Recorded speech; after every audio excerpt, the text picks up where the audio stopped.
Hey, my name is Mindy Orton. May 24th, 2005 started out like any other day. At around 10:30 a.m., my neighbor's son Mike showed up in a car. He was so excited.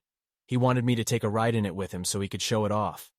Mike, 18, and his girlfriend Ashley, 17, sat in the front seats. I piled into the back seat behind Mike, who was driving.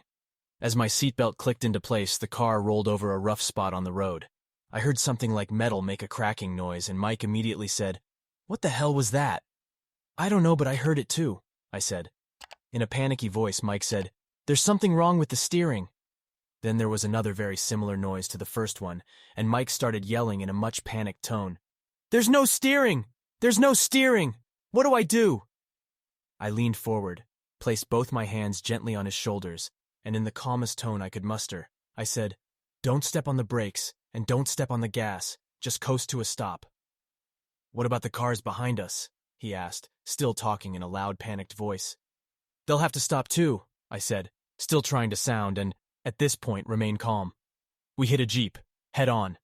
The sounds of crushing metal and breaking glass were all around me as I flew forward, and then came to an abrupt halt against my seatbelt before being slammed back into the seat. The jolt took my breath away. As I peered at my feet, I did a quick self-assessment. I inhaled and then exhaled, sensing every part of my body. Wow, that hurt, but I'm okay, I thought to myself, when suddenly there was another impact, this time on the driver's side of the car. As I was tossed forward again, like a rag doll, into a seatbelt that had loosened during the first impact, I slammed into the headrest in front of me. As my chest folded around the headrest, I felt and heard the bones breaking. When I came to my senses, I realized my left hip was pinned between the seat and the door of the car. Ashley was already out of the car, and Mike was slumped forward in the driver's seat, with his head resting on the steering wheel. As I turned slightly, to look down so I could unfasten my seatbelt, there was a strange yet outrageously painful shifting in my chest. I nearly passed out from the pain, and then realized I could no longer breathe. I managed to unfasten my seatbelt and pry my hip loose from between the seat and the door. I tried to open my door, but it was stuck shut. As I leaned for the opposite door, Ashley opened it. "Mike is stuck. Can you help him get out?" "I can't," she said, as she held up her arm, which was dangling at an awkward angle with a bone protruding out of it. As I went to turn, to try to help Mike, I passed out from the pain. I came to, realizing I still couldn't breathe. I somehow managed to crawl out of the back seat, only to pass out on the ground by the rear tire again. Honey, we need to move you. Cars are still trying to pass by, and they can't see you lying here. I'm afraid they are going to hit the car, and you could be killed. Can you move? Hello, can you hear me?" I felt a hand on my shoulder, and I could hear someone far away talking. But who was it? I finally opened my eyes to a woman's face, and she was talking to me. She sounded so far away. With her coaxing me, I was barely able to hold onto my chest with one hand and crawl on my other elbow and knees across the road. As I neared the shoulder, I could tell I was going to pass out again. I knew I wouldn't be able to catch myself, and that my face was going to hit the ground, so I leaned toward a clump of weeds, hoping it would soften the impact. I came out of the blackness to Mike screaming, "Help me! I can't get out of here! I don't want to die! Where's my mom?" My motherly instinct kicked in, and I wanted to go help him. When I tried to move, I passed out again from the pain. At some point, I was fully conscious and felt like I was lying in a pool of warm water. Gosh, I hope I didn't piss myself, I thought. The woman who had helped me across the road was kneeling next to me. I tapped her on the arm to get her attention and in one-syllable breaths whispered, while motioning toward my stomach, "Am I bleeding?" She helped me lift my shirt and unfasten my jeans and said, "No, you're not bleeding." I knew that at that moment I had suffered internal injuries. I could feel my stomach swelling, and the warm puddle was getting bigger and spreading over more of my stomach. As I tried to take a deeper breath, I passed out from the pain again. A flood of fragmented thoughts is all I have for memories of the next few days. Please bear with me as I struggle to make some sense of it all. I would hear Mike call out for help. I wanted to help him, so I would try to move. Then everything would go black again. No sound, no thought, just blackness. I thought of my mom and how sad she was going to be when she learned of my death. I thought of my kids and can't even put into words the emotions that flooded me about the loss they were about to endure. I sorted it all out, or so I thought, and finally concluded that my older two would go to live with their dad, and although sad, they would be okay.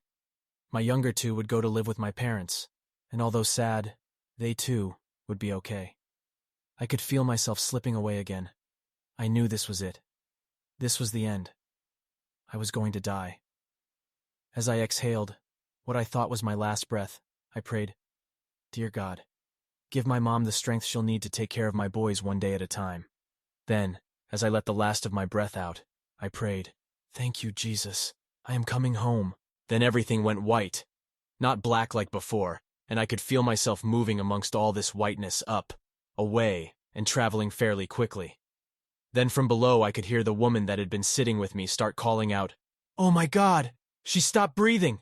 Hurry, get the paramedics over here! She stopped breathing!" As I thought to myself, I need to calm this woman down. I need to let her know it's okay. I want to go. My feeling of flying slowed down. The next thing I remember is the paramedics trying to strap me down on my back. My eyes flew open and I started shaking my head no, vigorously. I used my hands to point to my chest and make the braking motion. I told them in one-syllable whispers that I want to stay on my side. The paramedic tried to tell me the pain was from the seatbelt and not to worry that my chest wasn't broke. I shook my head no, and again, pointed to my chest, and then made the braking motion again. "How do you know?" he asked. I pointed to my ear and mouthed, "I heard it break." He agreed to let me stay on my side, but informed me I would have to stay like that until we got to the hospital. I mouthed the word good to him, and then shut my eyes as I passed out again. The only part of the ambulance ride I remember was when it turned to go up the hill to the hospital. I remember the pain, and how uncomfortable it was. I don't remember arriving, nor do I remember much of anything about the emergency room. The one thing I did find peculiar was the doctor's ability to wake me up any time they wanted to ask me a question. There are no memories of anything in between the questions, no pain, no thoughts, no noises, nothing. I remember them asking me to sign something, giving my permission to remove Mike's eye. I figured they must have thought I was his mother. I would just shake my head no. As they were taking me into surgery, my aunt was there. She asked what the surgery was for. One nurse said it was to fix the broken bones in my chest, and another nurse corrected her and said, "No, she's bleeding internally, and it might be her spleen." Then all was black again. On May 27th, as my consciousness started processing thoughts again, I could tell I was about to wake up. As my consciousness started processing thoughts again, I could tell I was about to wake up. Did I dare open my eyes? Where would I be? Was I dead and waking up in the afterlife? Would it be heaven? Would it be hell? Would it be something or somewhere else? I thought for sure I was dead and was waking up in heaven. I couldn't hear anything, not my breathing or even my heartbeat. I finally mustered up enough courage to open my eyes. Boy, was I pissed. This is a joke, right? I'm in the hospital? My thoughts, my anger, my disappointment, it was all spinning out of control. This couldn't be right. I had fought death while lying on the side of the road and lost. I remembered giving in. I remembered giving up. I remembered dying. I was in the sky going somewhere. I remembered the bright white all around me, the lack of pain, the peacefulness I felt, and the joy. Where was that now? This is not right. This must be a joke. God, this isn't funny. This isn't fair. I want to go home. Please take me home, I prayed. Watch this near-death experience next about a woman who talked to 1 million people in heaven at the same time.